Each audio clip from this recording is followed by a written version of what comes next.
Good afternoon. Good afternoon, Robin and ladies and gentlemen, and it's very good to see you here in Lancaster House. And I want to pay tribute to Chatham House, actually, which is regularly ranked, invariably ranked, actually, as one of the top think tanks of the world. And under Robin's direction, it's done extremely well in recent years, so I welcome very much the holding of this conference. And I said I would just say just a few sentences, really, before we take questions and continue your discussions. I'll be very interested to hear your questions and reflections. But we are clearly, as I think you've been discussing earlier in the day, we are in a period of growing instability in foreign affairs. This period of instability happened to coincide actually with me becoming Foreign Secretary in the United Kingdom, but I hope these were not, the cause and effect was not there in this case. But we are in a period where we've had to deal with many crises, a great deal of instability in recent years, and we could analyze for many hours the causes of that. But I think there are some clear causes. One is a byproduct of the information age, which is bringing a demand for accountability in the world and responsiveness in government that takes the form of great variations in election results in some countries. It takes the form of demonstrations in other countries. And in those countries where political elites have been particularly ineffective or corrupt, it can take the form of revolution. And so that has driven some of the instability of recent years. At the same time, we've seen, sadly and tragically, a growth in religious intolerance in some parts of the world that is quite difficult to explain, but is certainly there.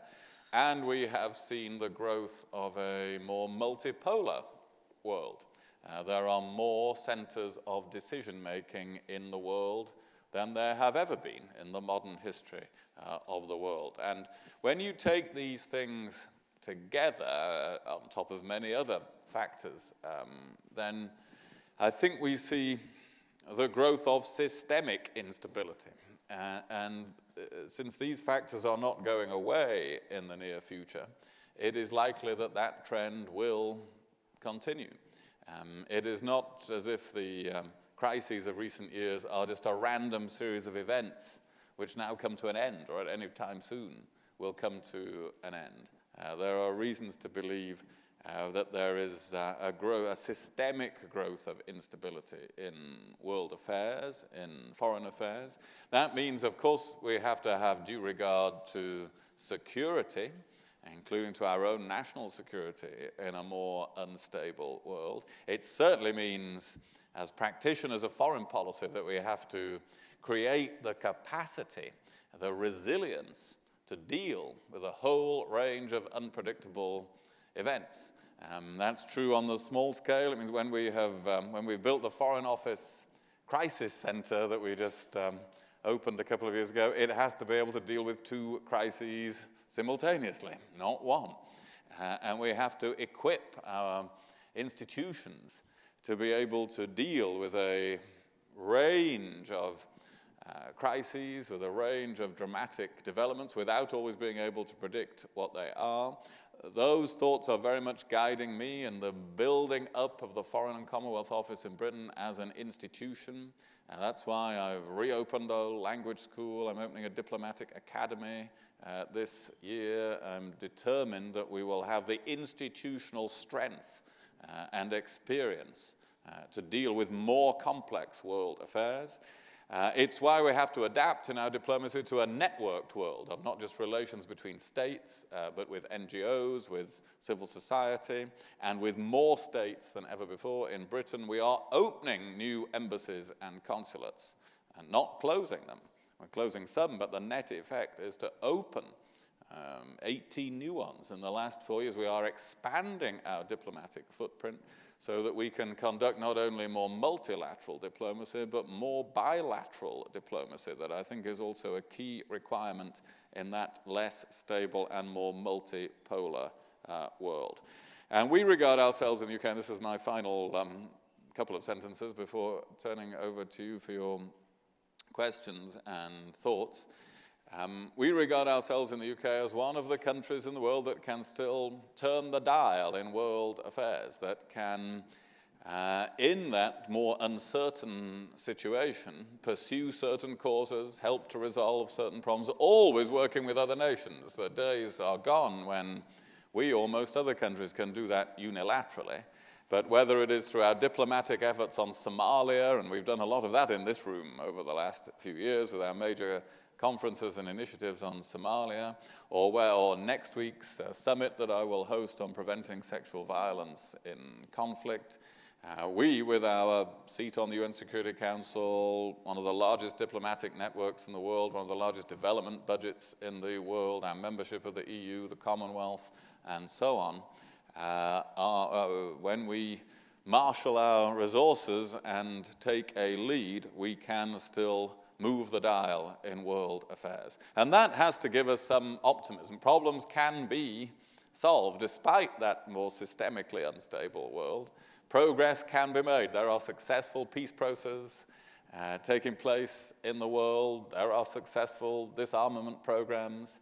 There are improvements in relations between states in some regions of the world. We must not lose our optimism in international affairs, and I hope we're not going to lose it this afternoon. So those are my opening thoughts, and I'm happy to answer any question or discuss any issue you want to address. Thank you very much, Foreign Secretary. There was quite a bit of discussion early on this morning, for those of you who were here, I think most of you were, about the issue of glass half full or the glass half empty. Are we in a direction of travel that could take us back to some of the shadows of the beginning of the 20th century? Or is there something different about globalization today that could make us be able to handle things differently? Could I just throw in one opening question? I can see a couple of hands going up, so I will start then taking them as I see them.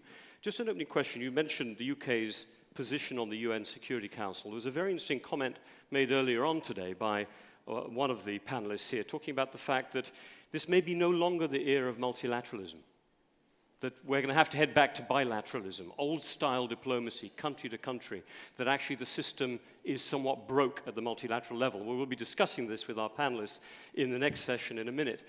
Could you just share a quick thought as the UN Security Council, one of the permanent members, as to whether you are worried, one could say post-Ukraine, etc. Are we heading to a period where the UN Security Council may be more gridlocked, where multilateralism may be more difficult? Quick comment on that, and I can see hands going up. Well, not necessarily is my answer to that. Of course, it's very clear that on Syria, the UN Security Council has failed to shoulder its responsibilities, despite the many attempts to get it to do so by many of its members, including the United Kingdom. Nevertheless, it is important to point out at the same time that the UN system and the UN Security Council has been working effectively on a whole range of other subjects that are therefore less well known in the world. But when you look across Africa and look at how the Security Council has worked together on Sudan, on Democratic Republic of Congo, on events in Mali and Central African Republic, on Somalia, as I say, which we've spent so much time on in the UK, the system isn't broken. When you look at how the UN is addressing those things, we're faced with many problems. So I don't think we should lose faith in multilateralism, but we do have to do more of the bilateralism. This was a very clear message from me when I entered the Foreign Office 4 years ago, and we have followed it up for 4 years, that more bilateral diplomacy is required. There will be more situations where coalitions of nations with common interests or values are assembled, and a more multipolar world requires those countries with a global role and presence of whatever kind to be present in more places, which is bilateral diplomacy. Let me bring in first Rang Zhongzhe, who had his hand up first. Very great alacrity. He was on our first panel, so it'd be interesting to see where you want to take it, Rang. If you could introduce yourself for the Foreign Secretary as well. Thank you, Robbie. My name is Rt Hon William. I'm from China Institute of International Studies. Your Excellency, I appreciate your several sentence presentation. I do have a one sentence question for you. And that is, there is a kind of recognized there's an ongoing power shift in this world, as you mentioned, about we are moving to a multipolarized world. And from your perspective, how to accommodate this kind of the rise of the rest? Thank you. The rise of the rest, how to accommodate that. I think if you mean how do international institutions adapt, they do have to adapt. The United Kingdom, for instance, is in favor of permanent membership of the UN Security Council for Japan, Germany, India, Brazil, and for African nations. From where we stand today, it looks like a small a miracle would have to happen to agree on for us all to agree on those things. But we are in favor of that. We will not be able to have the same structure of global institutions in the year 2045 as we had in the year 1945. You know, we cannot go 100 years without it moving. So sometime, that means we've got, in the next 30 years, something has to give here, if I'm right about that. And similarly, in global financial institutions, there has to be adaptation to the changed weight of nations in the world economy. I would stress this, though, very much for this. With that change goes responsibility, as well as rights. There are responsibilities to play a bigger role in maintaining international peace and security and supporting the world financial system for those countries that then receive a greater weight in international institutions. And so those two things go inexplicably together. Sorry, inextricably. I was going to say inextricably together. It could be both. Let's be clear about that. And this is your glass of water for a second. It's my glass. I will This need is it. not mine. That's yours. John McLaughlin had his hand up next. Yeah, microphone's coming, sir. If you could just introduce yourself again. John McLaughlin from Johns Hopkins University in the United States.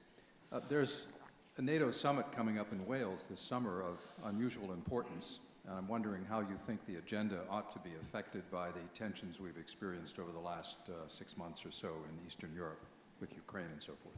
Mm-hmm. Yes, we're proud to host the NATO summit in Wales, and as a former Secretary of State for Wales, married to a Welsh girl, I regard myself as the global authority on Wales, and will be able to brief everybody about Wales in enormous detail.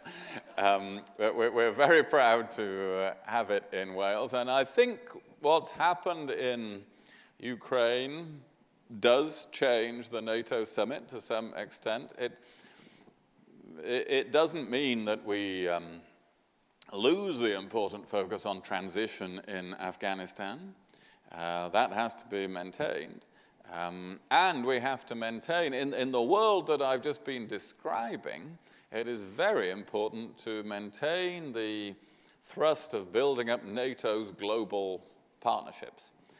You know, when we have a NATO, as you know, when the NATO foreign ministers meet or NATO heads of government meet, the 28 nations, very often the next meeting we have is with 50 nations, the ISAF nations. Global partnership is something that NATO has become very, very effective at. That has to be, the thrust of that has to be maintained. So these will remain important aspects, I think, of the NATO summit. But added to that, I think it is important that NATO shows its strong commitment to Article 5, to its collective defense, its readiness to reinforce that, its readiness to give greater reassurance to its Eastern members. We're demonstrating that in small ways now, for instance, through contributing to Baltic air policing. But I think it's important that that takes place. There are some long-term costs to Russia of what has happened in Crimea. And there should be long-term costs for such clear violation of the sovereignty and independence of a neighboring nation.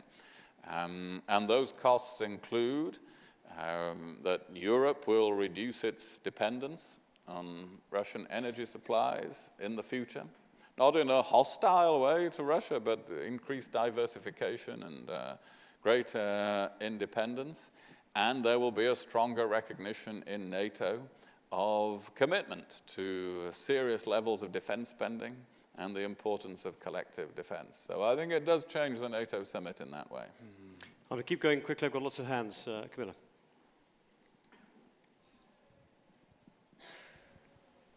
Yes, thank you. My name's Camilla Toulmin. I run a sister think tank based here in London called IIED, the International Institute for Environment and Development. Delighted to hear that you're rebuilding the language and research capacity of the Foreign Office, and also that you've maintained the climate change diplomacy of the Foreign Office, which I think is the envy of many other nations. I wanted to raise the question of how we operate in an increasingly interdependent world where you can often have unexpected consequences from a particular action. And I'm thinking in particular of the intervention in Libya and how that has sown seeds of conflict and turmoil in much of the West African Sahel, particularly Mali, also Niger, and also to some extent northern Nigeria and Boko Haram with the flight of arms into the region as a whole. Thinking back to the intervention, what might have we done differently in order to limit the really quite damaging knock-on consequences of what was perceived rightly to be a really urgent humanitarian action? Well, thank you for what you said about the Foreign Office and the importance of climate change diplomacy, which I absolutely reaffirm, and we will remain one of the leading foreign ministers in the world in terms of our capacity on climate change and our efforts to influence other nations on that. In Libya, I would quibble a bit with your question, because I don't see what we did in Libya as the cause of instability that we now have in Libya, but as a response to that instability. The difficulty, as always, looking back in history, is trying to work out what would have happened if you hadn't done something. And you can never know the answer to that for sure. But the reason why we had an intervention in Libya, the reason UN Resolution 1973 was passed, was because of chronic instability in Libya that had already arisen and that was threatening many thousands of lives. There was a real urgency to it, as you know, because Benghazi was about to be stormed by Gaddafi. So I would robustly defend our intervention then. And then, of course, you can debate, should there be, in such an intervention, should there be a bigger presence afterwards, or do you have to allow, as far as possible, the people in such a country to build up their own institutions? And we've tried to do that with outside support. Clearly, that has not yet succeeded. But I think we have to maintain that approach. The UK is ready to help in many ways. We've allocated large funds, not only for the training of Libyan armed forces, but to improve the capacity of their ministries. I think we have to continue to provide such assistance and to promote a political settlement in Libya. And I don't think that what we did in 2011 has made that task harder. I think we would be, if we hadn't done that, we'd be facing chronic instability now in Libya in any case. It does underline the importance of regional approaches. Of course it does. And this is one of the challenges now, that in order to resolve problems in West and North Africa, we need nations across quite a wide swathe of Africa, in the case you're raising, to work together all the way down to Cameroon and Nigeria, to be able to work with Algeria and Libya. And the groupings to bring that about don't necessarily exist. We find ourselves at a lot of meetings inventing new groupings to deal with each problem. And that is a big diplomatic challenge, and we haven't quite worked out the answer to that yet. Right. Nick Gowing, I mean, this is all, as you know, Foreign Secretary, on the record, but just, Nick, over to you. Earlier today, I chaired the session on power and governance in the digital age, and I was very struck by the way you started off by talking about growing instability and the byproduct of the information age. And one of the things that came through loud and clear this morning was the disruptive nature now of the digital age on power, on systems of power, even on the civil servants and ministers who are struggling to handle this. And Kevin Rudd said that the kind of challenges he faced in Australia as Prime Minister and Foreign Minister. How much do you think that there has to be systemic change, because you've actually just used that phrase, systemic change, to understand and embrace this new digital reality? Not in 10 years, but maybe 10 weeks or 10 months. Well, there does have to be, we do have to embrace it. But, I think that's the first big decision we have to make. There is no point trying to stand against that. Governments have to embrace that and use it as a tremendously positive force in the world. And it can be. Britain is one of the countries that particularly supports the open government partnership. And I am always telling other ministers around the world, sometimes who are horrified to hear this, that you can publish every item of government expenditure now digitally, that you can go down. The British civil servants now, if they spend any money on a government credit card, every line of the credit card is published. Now, this is one of the most effective tools for controlling government spending that there has ever been. Total transparency. On many issues, you can't do that on every single thing, but you can do it on the vast majority of government. You have to embrace it. You have to embrace the communications, the digital communication that make it possible now to communicate with people all over the world. As Foreign Secretary, I do Twitter question and answer sessions, and you can see, if you look at the map, the electronic map, the questions come in from every part of the globe, getting a live answer from the British Foreign Secretary. You know, this is a far cry from my predecessors would have waited a long time for a dispatch to arrive. That would have only been from another foreign ministry and then written out the reply. So we do have to embrace those things, but of course it is important to have understanding as well as information. And I think that is the challenge. Now we have an abundance of information. But it can be misused by autocratic governments who can use it to make an even more effective propaganda barrage than their predecessors in previous centuries. And it can be misused or misunderstood by populations who can be panicked or afraid. And so an information age means governments have to explain more and take people with them even more. And that underlines the point that foreign policy is about relations with civil society, media, NGOs, and individuals all over the world, not just about relations between states now. Andres Rosenthal, coming down here. Secretary Andres Rosenthal from Mexico. Two comments. One is, you mentioned that by 2045, we're going to have to see a very different multilateral institutional architecture than 1945. Britain was a very strong supporter, and continues to be, I suppose, of the G20. Why can't we use the G20 for the rise of the rest? Because after all, the G20 is much more representative of the international community as it stands today than the P5 or even other institutions. And the second question is, would Britain, as it supports the entry of new permanent members into the Security Council, be willing to give up its veto? Well, on the first, of course, we do use the G20 in many ways, particularly, of course, in economic affairs. But there are two limitations on something like the G20. One is its own internal cohesion. If it's not able to operate on the basis of common values, well, then it will be restricted in what it can achieve.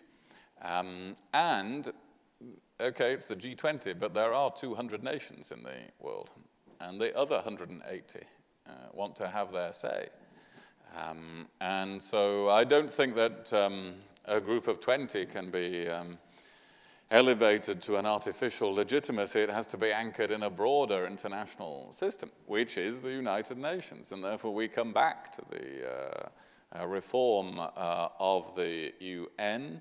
But I don't think this veto argument will get very far, because if I was to stand here and say Britain will give up its veto, I could not guarantee, not only not guarantee, I could that other foreign ministers would not say they would give up their veto. I can assure you they would retain it.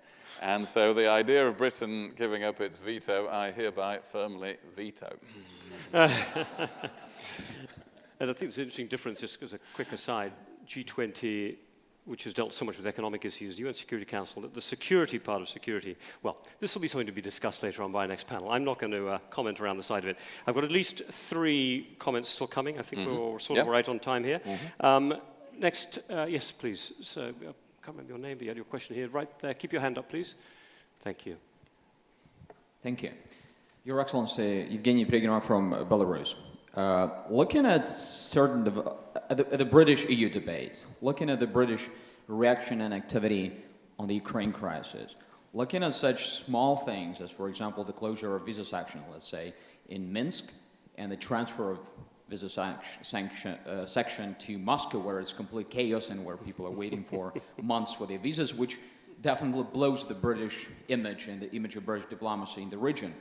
The natural question is the importance of larger Europe really getting marginalized in the British picture of the world? And what's the ambition of the British foreign policy in larger Europe?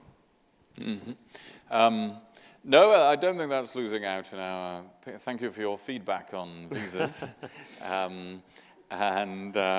We have made major changes to the way visas operate, but in most parts of the world we operate one of the most efficient services in the world, and this remains one of the most open countries in the world for investment, for business travelers, for students. That is one of the defining characteristics of Britain, but we will always keep trying to improve our business visa service where it falls down. Britain remains one of the strongest champions of enlargement of the European Union. Indeed, the greatest achievement of the European Union is the effect that it has had on countries that aspire to join it or to be more closely associated with it. And that remains the case, I think, and that is why in Britain, unusually actually among the big countries of the EU, there is a complete political consensus about future Turkish membership of the European Union. There's no serious political disagreement about that. We are strong advocates of all of the nations of the Western Balkans being able to join the European Union. We have always been championed the Eastern Partnership of the EU, which won't mean membership in every case, but it does mean bringing to those countries the benefits of more open trade with the European Union and closer association with its political values.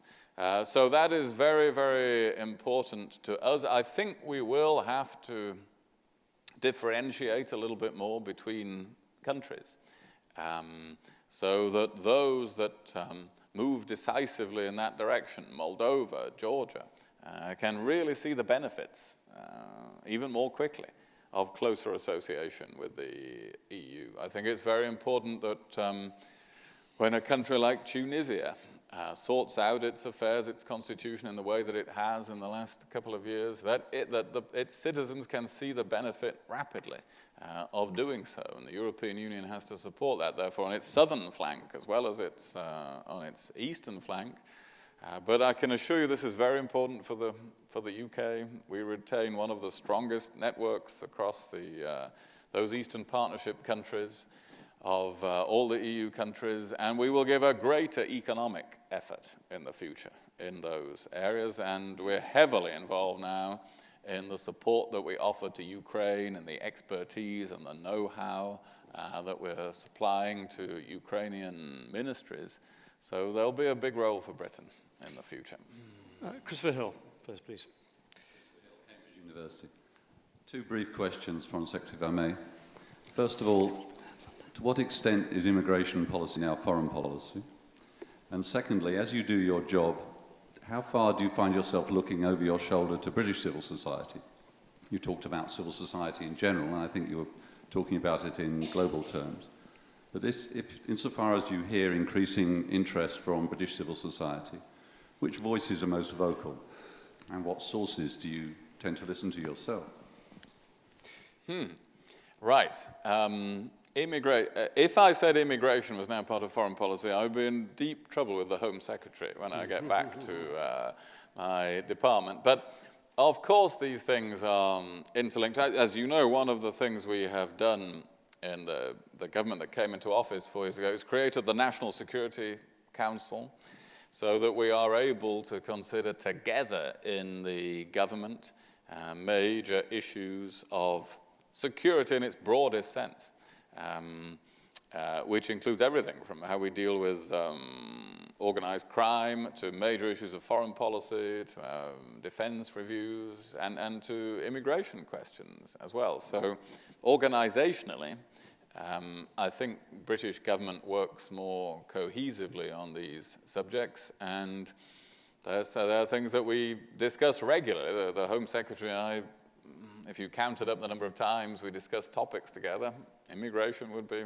very high on that list. So these things are more closely integrated, and migration, actually Robin was just mentioning quite rightly as we came in that in this less stable world we are all talking about, the extent of flows of migration are an increasing issue. And some of the most unstable periods in history, if you go back hundreds or thousands of years, have been those periods of very large-scale migrations.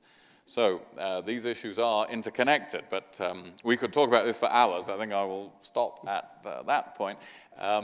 In civil society, again, governments have to work with civil society in many ways. I mentioned earlier, I'm holding the Summit on Preventing Sexual Violence in Conflict next week, which 70 or 80 ministers are coming to, nearly 100 countries will be represented at, but there will be 100 faith leaders, there will be 150 fringe events organized by NGOs, thousands of members of the public will be admitted to everything but the ministerial meeting.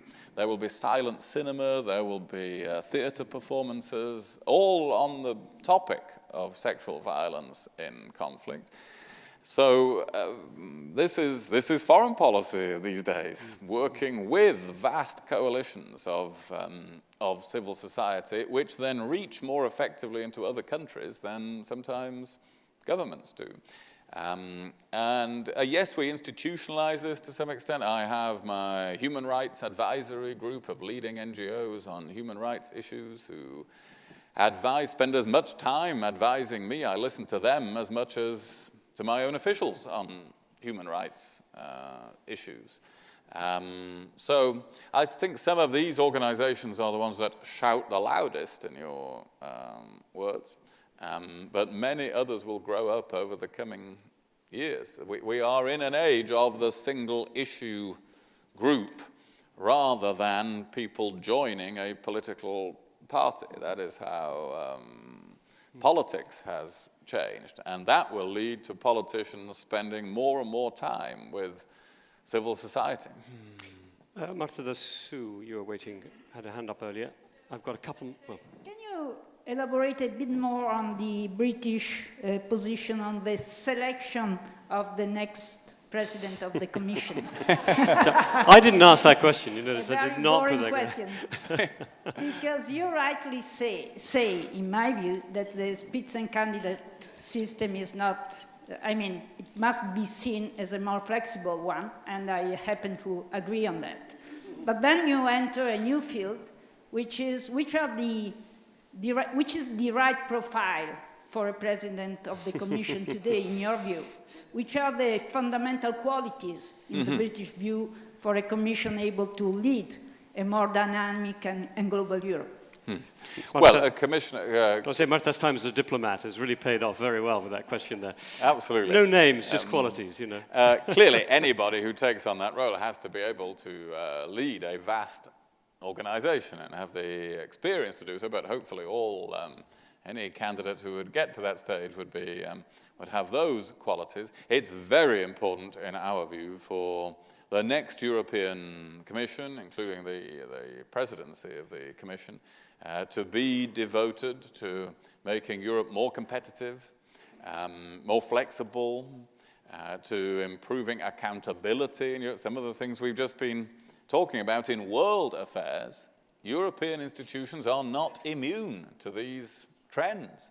And they have to become more flexible and more accountable, just as many national and international institutions have to. So I think having a clear sense of that is important for the next president of the Commission. It's also important to look at the senior positions in the European Union as a whole together, because of course in the several leading positions, it will be important to have not only political balance, but also geographic diversity within the EU, and also gender diversity. I don't know if you want to volunteer at this stage, but it's important to have all of those things. And those things have to be considered together in deciding who's going to be president of the Commission, who's going to be president of the Council, who's going to be the EU High Representative, and so on. And so we are currently engaged, as you know, across the EU in reflecting together on those things. And we are taking an energetic part in those reflections. For a second, I think you've got to go any second now, and we've got to get to our next panel so everyone's there. I think, can I take one last question, and yes. You'll be as quick with it as you will. And I'm sorry if everyone's put their hands up, but I'm somebody who has not had a chance to ask a question yet. I'm going to use that take, which is Daniel. You've not had a chance to ask a question yet, so. And if you could, can I squeeze two? You can just ask the two at the same time? Stick go on, we'll squeeze and in then two. microphone right back in the corner there. I'll give one Chatham House person a question, right back there. Daniel Sachs from Sweden. Foreign Secretary, in terms of, you talked about bilateralism and multilateralism. In terms of the EU again, what is your longer term view as to what parts of foreign policy should be independently national or British, and what should be coordinated and common in the European Union? Do you want to mix these last two up, then you can answer them quickly? Yeah, sure, let's say them together, yeah. John Swenson Wright, Chatham House. Foreign Secretary, you mentioned the importance of states adapting to systemic challenges.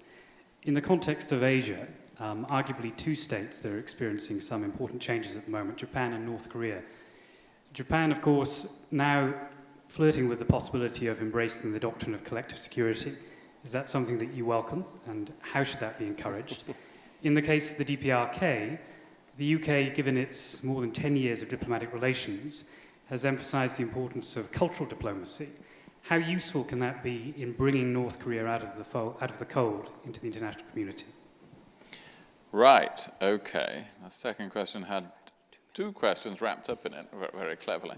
On the foreign policy and the EU, well, it's very important that we retain in foreign affairs the requirement for unanimity. That's the basis on which we work together in the Foreign Affairs Council of the EU. It means that countries can differ if their national interests are different. I think we make that system work reasonably well at the moment. And therefore, those subjects, those issues on which we have a common, an absolutely common approach, will differ from time to time. I think that the areas in which the EU has most effectively exerted itself together in foreign affairs in the last few years has been on Iran, the imposition of sanctions that have made a very serious difference to bringing Iran to the negotiating table. The European Union has shown remarkable united strength on that. And the other area I would point to is in the Balkans, actually on relations between Serbia and Kosovo. A very clear and strong position from the EU, as well as the ability to mediate has led to important breakthroughs in the Balkans. And there will be other issues where we can achieve that again. And indeed, Ukraine is one of them, where we're working closely together. And I think there will be in the future important achievements. But it is also important to be able to differ. It would be naive to think that the foreign policy views or interests of 28 nations will always exactly coincide. And so this structure that we have now, where agreement requires unanimous agreement in the EU, I think is the one that we should retain for the future.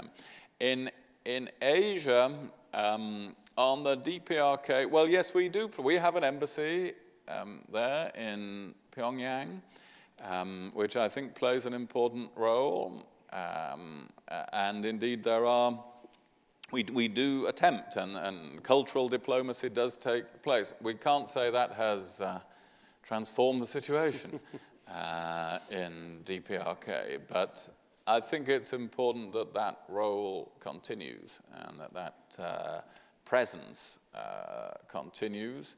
And on Japan, I welcome the broad intentions of Japan. I think it is important that Japan plays a bigger role in collective security. I welcome the announcements that Prime Minister Abe has made. It will be important to do that, though, while to accompany that with constant efforts to make sure that tensions are not exacerbated and that the countries of the Asia-Pacific region can work successfully and diplomatically together. So on that note, I think I have to let you get on with your program. Thank you, Foreign Secretary. Thank you so much for giving us so much of your time. Great questions.